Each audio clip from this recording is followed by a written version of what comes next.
بسم اللہ الرحمن الرحیم۔ السلام علیکم ورحمۃ اللہ وبرکاتہ۔ برادران اسلام، الکرم آفیشیل کے پلیٹ فارم سے ایک اور نئی ویڈیو کے ساتھ حاضر ہوں۔ آج کی اس ویڈیو میں اپنے ویورز کے ساتھ حضور نبی کریم صلی اللہ علیہ وآلہ وسلم کا ایک ایسا فرمان مبارک سنانے کی سعادت حاصل کروں گا جس میں کریم آقا علیہ السلام نے اپنے عالی مرتبت اور عظیم الشان صحابی کا ذکر فرمایا ہے کہ وہ ایک عظیم ہستی جس کو قیامت کے دن جنت کے 8 دروازوں میں سے بلایا جائے گا۔ تو وہ کون سی عظیم شخصیت ہے؟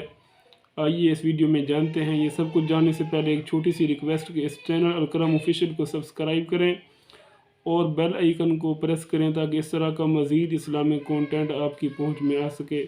حضرت سیدنا ابو ہریرہ رضی اللہ تعالیٰ عنہ روایت کرتے ہیں کہ قیامت کے دن جب جنتی لوگوں کو بلایا جائے گا تو نماز پڑھنے والے باب الصلاۃ سے آئیں گے، جو جہاد کرنے والے جنتی لوگ ہوں گے ان کو باب الجہاد سے بلایا جائے گا، جن کو اللہ رب العزت نے صدقہ کی توفیق عطا فرمائی تو صدقہ دینے والے باب الصدقہ سے آئیں گے۔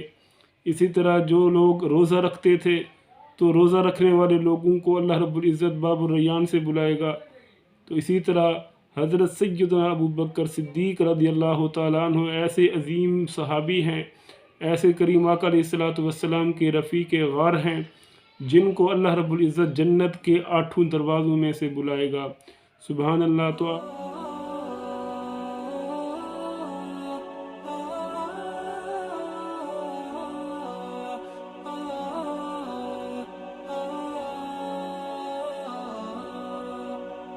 تو آپ کی عظمت و شان کے کیا کہنے کہ باقی جنتی لوگوں کو صرف ایک دروازے سے آواز دی جائے گی۔ حضرت سیدنا امیر المومنین ابو بکر صدیق رضی اللہ تعالیٰ عنہ ایسے عظیم صحابی ہوں گے جن کو اللہ رب العزت جنت کے 8 دروازوں میں سے بلائے گا۔